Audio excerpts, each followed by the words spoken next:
Hi friends, welcome back to your on guide to success.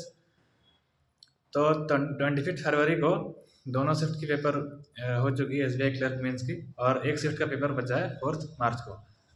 तो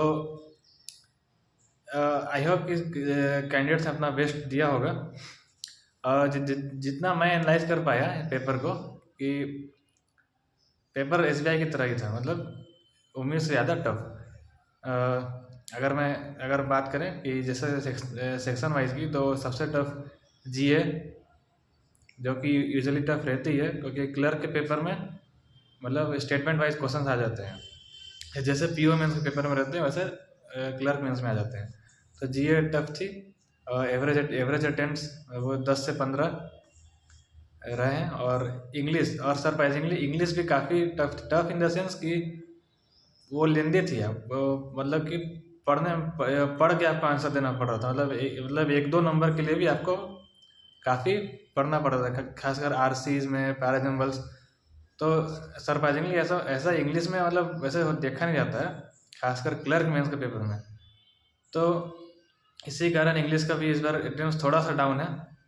जैसे normally 30 के round चल जाती है, इस बार 20-25 के अराउंड ही गई है।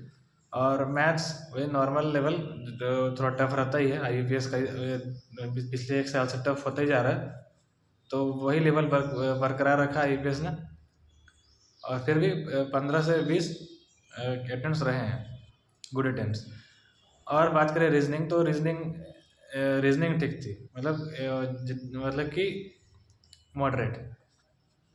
तो मतलब और इस पे भी आपके 20 प्लस अटेम्प्ट्स गए हैं, गुड अटेम्प्ट्स। तो ओवरऑल अगर आप देखोगे तो 90s के अराउंड 80 से 90, मतलब मेजर जो स्टूडेंट्स हैं, मैक्सिमम स्टूडेंट्स के इतने ही रहे हैं, 80 से 90। किसी किसी का 100 प्लस भी किया है, और तो कुछ रहेंगे ही। तो ये मतलब कहने का वही है कि एसबीआई क्लर्क, मतलब एसबीआई का ही पैटर्न फॉलो किया लास्ट ईयर। तो कट ऑफ लास्ट ईयर के ही राउंड जाएगी, उससे ज़्यादा ऊपर तो नहीं जाएगी, लेकिन नीचे ही जा सकती है।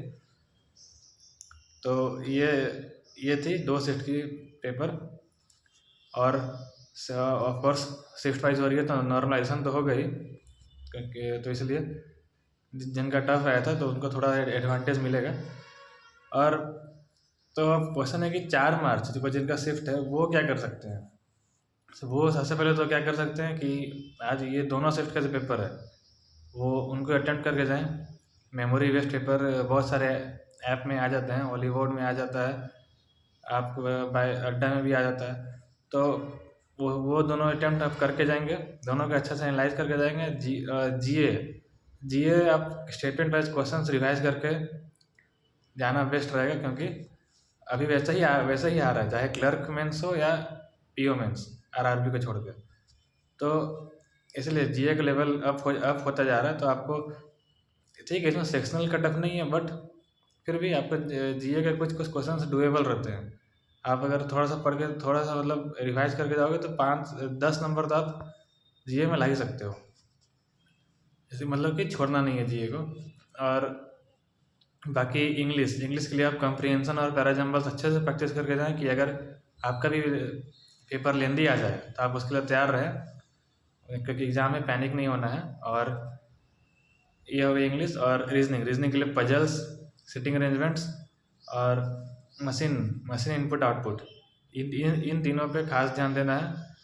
और मैथ्स में आपको लेंदी डीआई प्रैक्टिस करनी है, क्योंकि अभी एसबीआई क्लर्क का जो मेंस है वो काफ़ी कैंडिडेट्स के हिसाब से ये एक पीओ मेंस का एक नॉर्मल सा पेपर था, तो काफ़ी टफ था क्लर्क मेंस के लिए। ऑफ कोर्स अब इतने कैंडिडेट्स का सिलेक्शन हुआ है मेंस के लिए, तो थोड़ा बहुत टफ पेपर तो एक्सपेक्टेड था ही, थोड़ा बहुत टफ। बट ठीक है, ये थोड़ा बहुत ज़्यादा ही टफ हो गया। बट ठीक है, जिनका 4 मार्च को है वो अभी से प्रैक्टिस कर लें इन सब चीज़ों की, और उनका ऑल द बेस्ट। और जिनका हो चुका है वो अपने होप बनाए रखें। इस वीडियो में इतना ही, मिलेंगे लोग नेक्स्ट वीडियो में, तब तक के लिए all the best, bye bye.